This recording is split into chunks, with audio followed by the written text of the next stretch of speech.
Welcome to Free Your Mind Reviews. This is Chris Johnson with a review of The Lovebirds. So, The Lovebirds is about a couple who's basically on the verge of a breakup, who get thrown into this big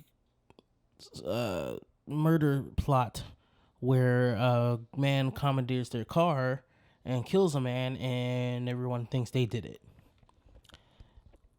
I saw the trailer for this a bunch of times before the movie theaters, closed down because, this was originally supposed to be in the theater from Paramount and all that stuff. But when Corona happened and the quarantine happened, Netflix picked it up and I finally watched it. And I'm a big fan of this film, this director's previous film, The Big Sick, with the same lead actor. And it looked like it would be a fun little movie, but part of me was always a little cautious or nervous over the fact that it seemed like the trailer was showing basically a rundown of the entire movie. And when I found out the movie was only an hour and 27 minutes, I was like, okay. So what does this have to offer besides what the trailer was showing us? Well, for me, not much, honestly.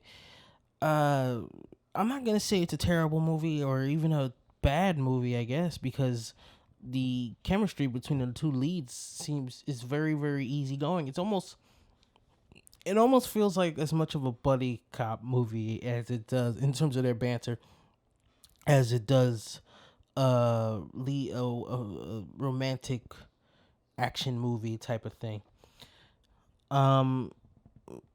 What my problem has more to do with the material really sucking to me. Like, there's really not much to this movie in terms of its plot and in terms of the jokes that they are telling. And I'm watching it and I'm sitting there and I'm going like, what was it in this script that decided that made them, both the lead actor and the director, decide that they were going to follow The Big Sick with this? There's nothing wrong with doing genre. I love genre movies. There's nothing wrong with doing a drama and then doing a comedy or doing an action movie or anything. There's nothing wrong with that. But you would hope that the one that you're doing can bring so much more to the table than this. It almost felt like one of those movies that you're forced to make when you have no budget and you have no money, so you try to go as small as possible so that you can afford it, so you can get your vision out there, so you can make your story.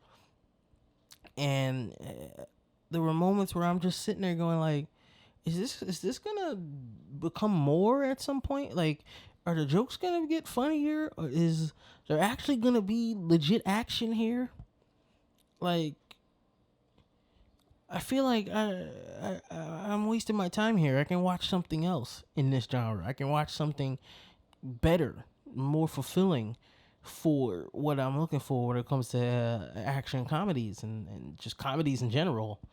And that's a shame because the two leads are really, they have a good rapport with each other. It's just the scenarios that they're put in and the jokes that they're playing with here are just like, okay, whatever. And just the main plot is like ended up being, damn, who cares? And it was a little weird because there were moments where I was watching it and thinking, okay, the problems that these two characters have with each other, how is this plot and how is the adventure of this plot going to help fix their problems? Because like Date Night, which is pretty much a much better version of this, or Game Night, another much better version of this, or look at Mr. and Mrs. Smith, where it's like they were basically on the outs, that couple, right? Because they both thought they were both wrong about each other. They both thought that the other was not fulfilling for them, when then they come to find out, no, he's a spy too, he's a killer too, she's a spy too, she's a killer too. And in their journey, they learned that what they were looking for, they already had. I'm not that sure if the plot of this or the adventure of this leads to, like, there was, about halfway through the movie, I was thinking, okay, what in this story, in this adventure, is it gonna make them see what the other has to offer? Because so far, I'm not seeing it. You know, so far the problems that they have with each other, I think they're still gonna have with each other after this. You know, so part of me was like, yeah, even if they like see that they're right for each other and they're really wrong for each other, they're still gonna break up afterwards. Because I don't know, um, you know, and if a comedy has me thinking like that, then there's a problem. Part of me is like, sometimes the best comedies make me think, and other times the best comedies make me shut my mind up. And I was kind of, this one should have been the shut my mind up variety, and I just kept thinking during the whole thing. So yeah, you know, the Lovebirds didn't really work for me. Um, like I said, script wasn't there at all. The only thing it had going for it was the chemistry of its two leads, who were doing the absolute best they could. I actually think Issa Rae was better in this film than she was in the photograph. Even though the photograph overall, even though that was not all that either, it was probably a overall more successful film than the Lovebirds was.